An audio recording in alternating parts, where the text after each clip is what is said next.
Halo semuanya, perkenalkan kami dari kelompok 9 Digital Business kelas EMR akan mempresentasikan tugas akhir kami mengenai perencanaan bisnis digital dengan judul proyek Sense of Face.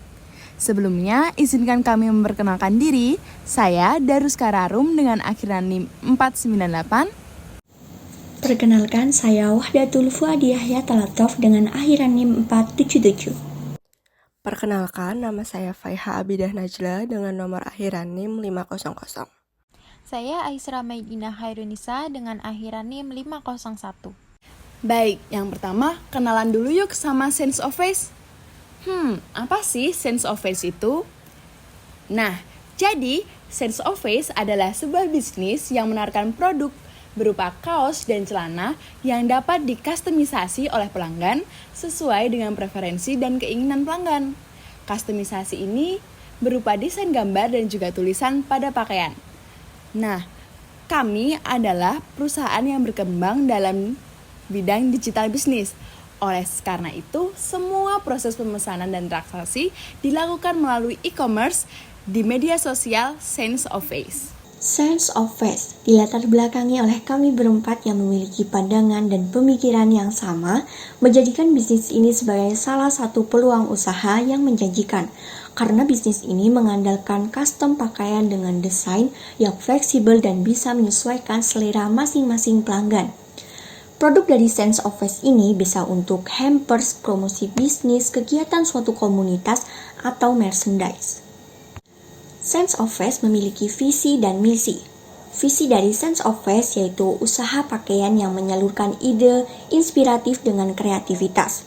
Lalu misinya, yang pertama, menjadikan wadah bagi pelanggan untuk kreativitasnya. Yang kedua, menyediakan produk yang berkualitas. Yang ketiga, fokus terhadap biaya layanan dan barang yang efektif dan efisien. Lalu yang keempat, membangun hubungan baik dengan konsumen melalui komunikasi. Baik, selanjutnya saya akan menjelaskan mengenai analisis pasar. Yang pertama adalah riset pasar. Untuk target pasar sendiri, target pasar kami adalah individu dari berbagai gender dan usia, mau laki-laki ataupun perempuan, khususnya untuk remaja usia 15 tahun sampai dengan individu dewasa berusia 35 tahun yang memiliki ketertarikan akan custom fashion yang menginginkan pakaian yang dapat dipersonalisasi dengan bahan yang berkualitas dan tentunya dengan harga yang terjangkau. Selanjutnya, untuk segmen pasar, kita bagi menjadi 3. Yang pertama ada demografis, geografis, dan psikografis. Untuk yang demografis sendiri, usia dari 15 sampai 35 tahun. Untuk gendernya unisex atau perempuan dan laki-laki. Lalu untuk geografisnya, kami menargetkan segmentasi pasar nasional di mana brand kami berfokus pada inklusivitas agar seluruh segmen geografis dan wilayah di Indonesia dapat menikmati dan menggunakan brand kami. Maka brand kami sendiri menyediakan pengiriman online ke seluruh wilayah di Indonesia, terutama di wilayah atau bagian area yang urban yang memiliki akses internet yang tinggi. Lalu untuk psikografi sendiri, brand kami ditunjukkan bagi individu yang memiliki gaya hidup ekspresif dan kreatif, yang menginginkan pakaian unik sesuai dengan kepribadian mereka.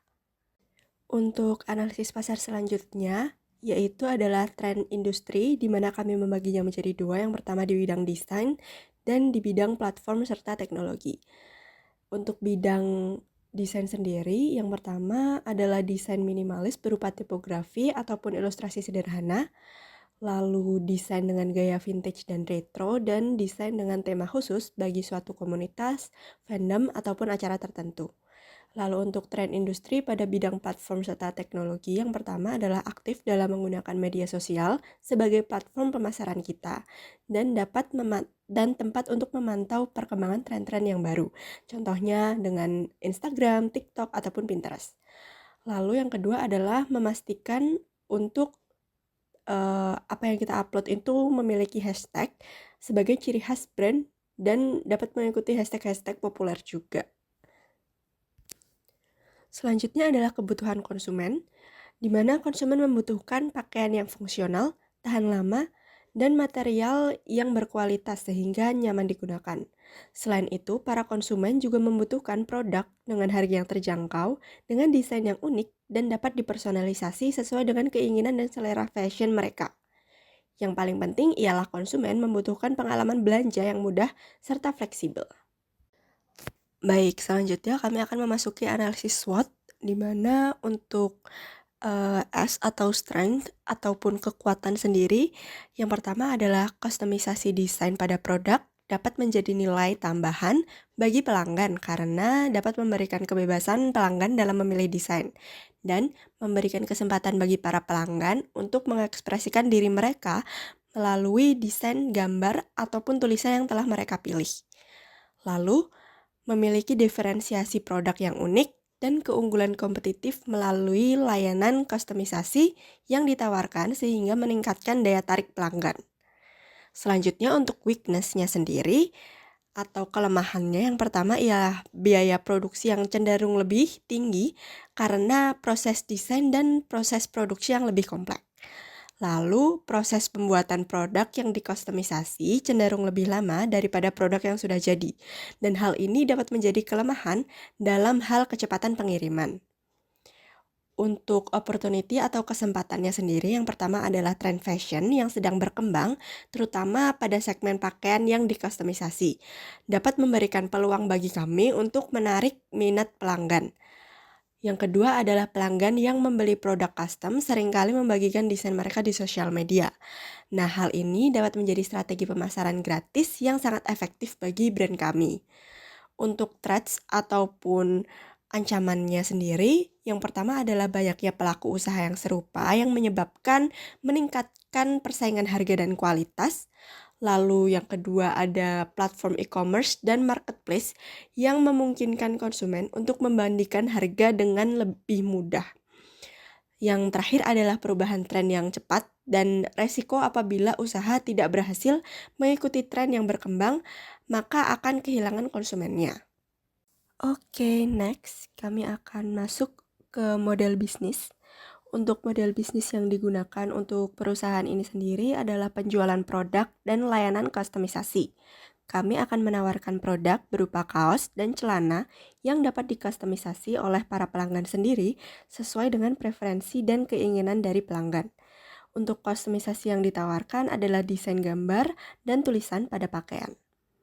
Produk yang kami tawarkan adalah kaos berbahan katun, combed 30s, dan celana jeans, di mana diferensiasi yang membedakan produk kami dengan merek lain terletak pada layanan kustomisasi yang kami tawarkan.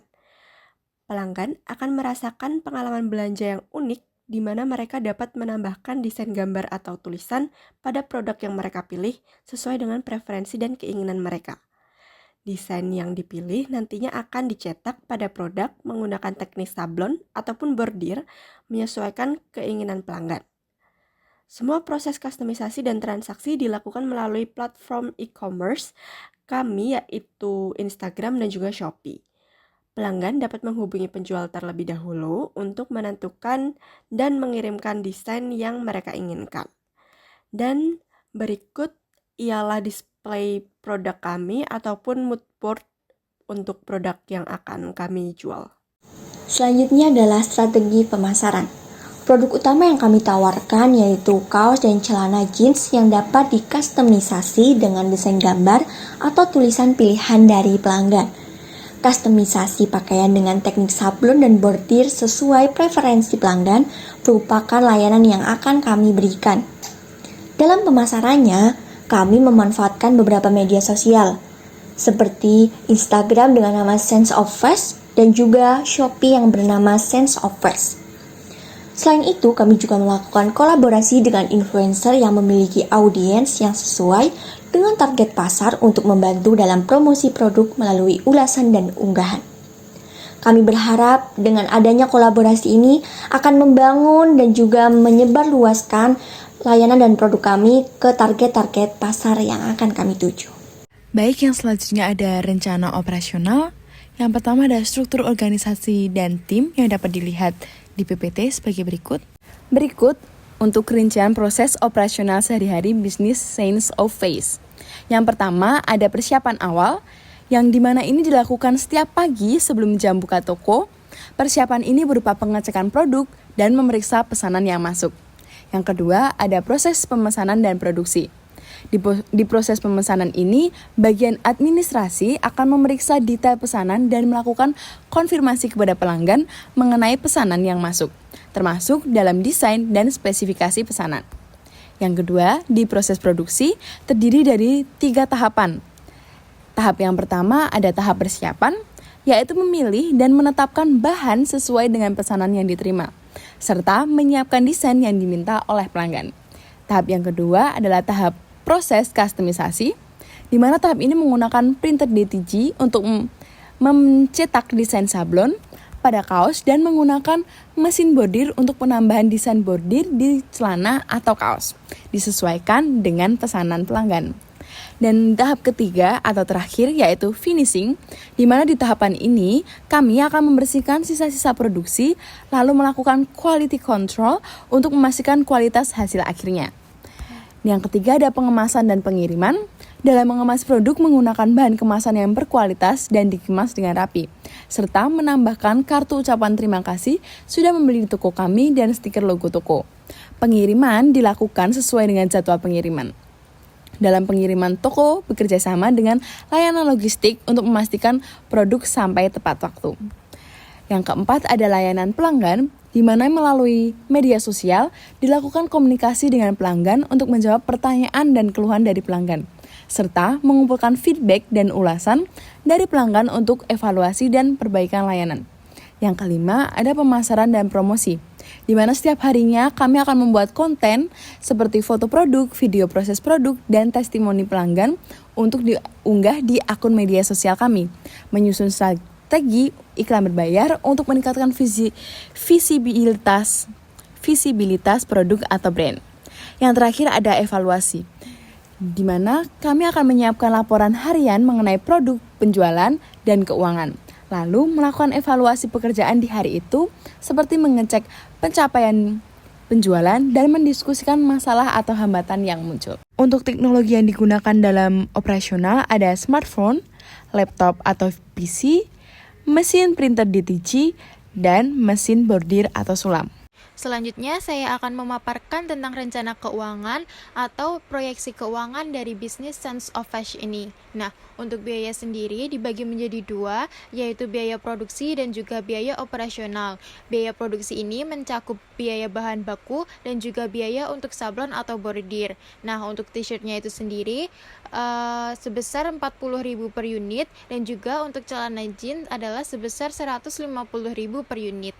Sedangkan untuk biaya operasionalnya itu terdiri dari biaya tetap bulanan yang mencakup sewa mesin, listrik, dan juga gaji karyawan sebesar 10 juta rupiah, dan biaya variabel itu mencakup pengemasan dan juga promosi. Biaya variabel dari t-shirt ini sebesar 8.000 per unit, sedangkan celana jeans 20.000 rupiah per unit.